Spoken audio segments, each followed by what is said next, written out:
Hello students, computer science की एक और क्लास में आपका स्वागत है।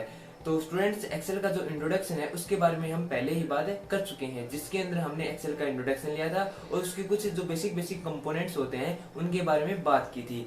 आज हम बात करते हैं कि किस प्रकार हम अपने जो सेल होते हैं उनको सिलेक्ट कर सकते हैं। तो चलिए स्टार्ट करते हैं।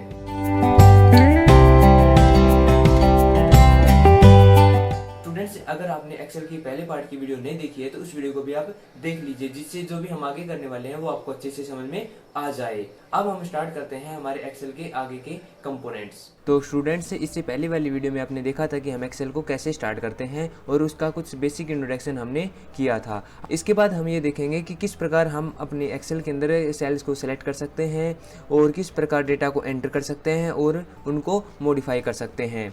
तो स्टार्ट करने के लिए हम करते हैं start all programme, Microsoft office और लास्ट में एक्सेल। ये हमारा एक्सेल स्टार्ट हो जाता है। तो जब हम सेल को सिलेक्ट करते हैं तो उसके लिए दो टाइप के सिलेक्शन होते हैं। एक तो होता है सिंगल सिलेक्शन और दूसरा होता है मल्टीपल सिलेक्शन।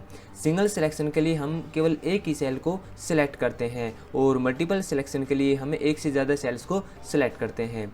तो अगर हमें एक सेल को सिलेक्ट करना होता है तो उसमें हम किसी भी सेल के ऊपर ऐसे क्लिक करेंगे और वही सेल हमारी सिलेक्ट हो जाती है। जो भी सेल हमारी सिलेक्ट हो जाती है उसके चारों ओर एक थिक बॉर्डर बन जाता है, जिससे हमें पता लग जाता है कि हमारी ये वाली सेल सिलेक्टेड है। अगर हमें मल्टीपल सेल का सिलेक्शन करना है तो उसके लिए हम कीबोर्ड की हेल्प से कर सकते हैं या फिर एक F बटन की हेल्प से करते हैं या फिर हम माउस की हेल्प से एक सेलेक्ट ऑल बटन की हेल्प से भी कर सकते हैं। तो सबसे पहले हम बात करते हैं कि हम कीबोर्ड की हेल्प से कैसे सेल्स का सिलेक्शन कर सकते हैं। तो उसके लिए हम किसी भी सेल को सिलेक्ट करेंगे, एक सिंगल सेल हमारी सिलेक्ट हो जाएगी। उसके बाद हम अपनी शिफ्ट की को प्रेस करेंगे और उसके साथ में हम जो हमारी एरो की होती हैं उनको भी प्रेस करते जाएंगे। अगर हम लेफ़्ट साइड की एरो को प्रेस करते हैं तो लेफ़्ट साइड की प्रेस हो जाएंगी और अगर राइट साइड को प्रेस करते हैं तो राइट साइड वाली सेल्स सिलेक्ट हो जाती है। इसी तरह हम अगर डाउन एरो को सिलेक्ट करते हैं तो डाउन की सेल सिलेक्ट हो जाएंगी और अगर अप की प्रेस करते हैं तो अप वाली सेल सिलेक्ट हो जाती हैं। इस प्रकार हम एरो की और शिफ्ट की हेल्प से सेल्स को सिलेक्ट कर सकते हैं। और अगर हमें बहुत ज़्यादा सेल्स को सिलेक्ट करना है तो उसके लिए हम F8 बटन का यूज कर सकते हैं। उसके लिए हम किसी एक सेल को सिलेक्ट करेंगे और एक सेल को सिलेक्ट करने के बाद हम अपने कीबोर्ड के अंदर F8 बटन को प्रेस करेंगे। F8 बटन को प्रेस करते ही जो हमारा नीचे स्टेटस बार है वहाँ पे एक्सटेंड सिलेक्शन आ जाता है। उसके बाद हम अपनी किसी भी दूसरी सेल के ऊपर क्लिक करेंगे जहां तक हमें सिलेक्शन करना है। अगर मैं नीचे की तरफ इस सेल की को सिलेक्ट करता हूं तो पहली सेल से लेके और जो दूसरी लास्ट सेल है उस सेल के बीच में जितने भी सेल आती हैं वो सारी मेरी सिलेक्ट हो जाती हैं। और इसके साथ अगर मैं नीचे की साइड करता हूँ तो नीचे वाली सेल सिलेक्ट हो जाती हैं। और अगर मुझे अपने इस एक्सटेंड सिलेक्शन को बंद करना है तो उसके लिए मैं फिर से F8 की को प्रेस करूँगा और जो स्टेटस बार है हमारा वहाँ से एक्सटेंड सिलेक्शन चला जाएगा। और इसके साथ साथ अगर मुझे पूरी की पूरी वर्कशीट को ही सिलेक्ट करना होता है तो उसके लिए मैं ये जो कोने में बटन होता है इस बटन को प्रेस करूँगा। इस बटन को प्रेस करते ही हमारी पूरी की पूरी वर्कशीट सिलेक्ट हो जाती है।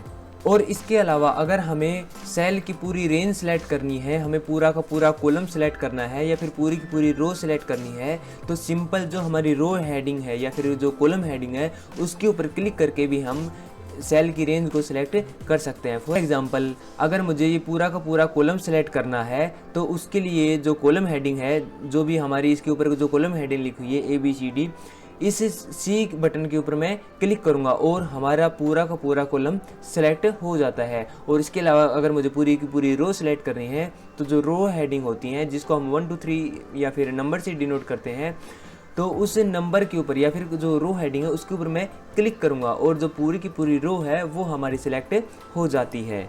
तो ये था हमारा सिलेक्शन का प्रोसीजर कि हम किस प्रकार अपनी सेल्स को सिलेक्ट कर सकते हैं। इसके बाद हम बात करते हैं कि हम अपनी सेल्स के अंदर डेटा को कैसे एंटर करेंगे। तो उसके लिए जिस भी सेल के अंदर हमें डेटा एंटर करना है उस सेल के ऊपर हम क्लिक करेंगे और वो सेल हमारी सिलेक्ट हो जाएगी। और सिलेक्ट होने के बाद हम डायरेक्ट क्या करेंगे, डेटा को एंटर करना स्टार्ट कर देते हैं। मैंने यहाँ पे हेलो लिखा तो हमारी सेल के अंदर डेटा एंटर हो जाता है। और उसके बाद या तो जो हमारा फॉर्मूला बार है उसके ऊपर जो एंटर का साइन है वहाँ पे इसको क्लिक करेंगे या फिर डायरेक्ट एंटर की को प्रेस करेंगे और जो भी हम एंटर करने वाले हैं वो चीज़ें हमारी एंटर हो जाती हैं। इसी प्रकार अगर हम दूसरी सेल के अंदर कोई भी डेटा एंटर करना चाहते हैं, उसी प्रकार हम डेटा को एंटर कर सकते हैं। एंटर करने के बाद हमें ज़रूरत पड़ती है डेटा को एडिट करने की। अब अगर हम डेटा को एंटर करना चाहते हैं तो उसके दो तरीके होते हैं। पहला होता है ओवरराइटिंग का और दूसरा होता है पार्शियल मॉडिफिकेशन का। ओवरराइटिंग में क्या होता है कि जब हम किसी सेल के अंदर ओवरराइट करते हैं तो जो पहले का कंटेंट है वो ऑटोमेटिक डिलीट हो जाता है, और मॉडिफिकेशन के अंदर हम सारी चीज़ें डिलीट ना करके अगर थोड़ा सा मॉडिफाई करना चाहते हैं, थोड़ा सा चेंज करना चाहते हैं तो उसको चेंज कर सकते हैं। फॉर एग्जांपल अगर मुझे इस हेलो वाली सेल के अंदर जो हमने डेटा एंटर किया है उसको ओवरराइट करके चेंज करना है तो सिंपल मैं इसके ऊपर क्लिक करूँगा और जो भी डेटा मुझे चेंज करना है वो डायरेक्ट मैं यहाँ पे चेंज कर दूंगा और हमारा डेटा एंटर हो जाएगा। इस प्रोसेस को हम बोलते हैं ओवरराइटिंग। और अगर मैं पार्शियल मॉडिफिकेशन की बात करूं तो उसके अंदर हम पूरे डेटा को ओवरराइड ना करके उसकी जो स्पेलिंग चेंज करनी है या फिर जो माइनर चेंजेस करने हैं उनको मैं चेंज कर सकता हूं। उसके लिए दो तरीके होते हैं। उसके लिए हम क्या करेंगे, या तो हम अपनी जिस सेल के अंदर एंटर करना है उसके ऊपर हम डबल क्लिक करेंगे। डबल क्लिक करते ही हमारा जो कर्सर है वो ब्लिंक होना स्टार्ट हो जाता है और जो भी हमें स्पेलिंग चेंज करनी है, फॉर एग्जाम्पल मुझे वेलकम की बजाय सिंपल वेल को हटाना है, कम लिखना है, तो मैं यहाँ पे ऐसे एडिट करके इसको एंटर करूँगा और हमारा जो डेटा है वो चेंज हो जाता है। और दूसरा तरीका ये होता है कि अगर मुझे जिस सेल के अंदर भी डेटा है वो एंटर करना है या फिर एडिट करना है तो उस सेल को मैं सेलेक्ट करूँगा और उसके बाद F2 की को प्रेस करूँगा। अब जो ही मैं F2 की को प्रेस करता हूँ तो सेम उसी तरह हमारा कर्सर ब्लिंक होना स्टार्ट हो जाता है। वहीं से जो भी डेटा हमें चेंज करना है उसको चेंज करके एंटर की को प्रेस करूँगा और हमारा डेटा चेंज हो जाता है। इस प्रकार हम अपनी एक्सेल शीट के अंदर डेटा को एंटर और मॉडिफाई कर सकते हैं और इसके अलावा हम जो फॉर्मूला बार है वहाँ से भी अपने डेटा को चेंज कर सकते हैं। तो स्टूडेंट्स आई होप आपको यहाँ तक का एक्सेल जो हमने कवर किया है वो समझ में आ गया होगा। इससे आगे की चीज़ें हम अपनी नेक्स्ट वीडियो में कवर करेंगे। अगर आपका कोई क्वेश्चन है या फिर आपको कोई चीज़ें समझ में नहीं आती है तो आप मुझे कभी भी पूछ सकते हैं। तब तक के लिए गुड बाय।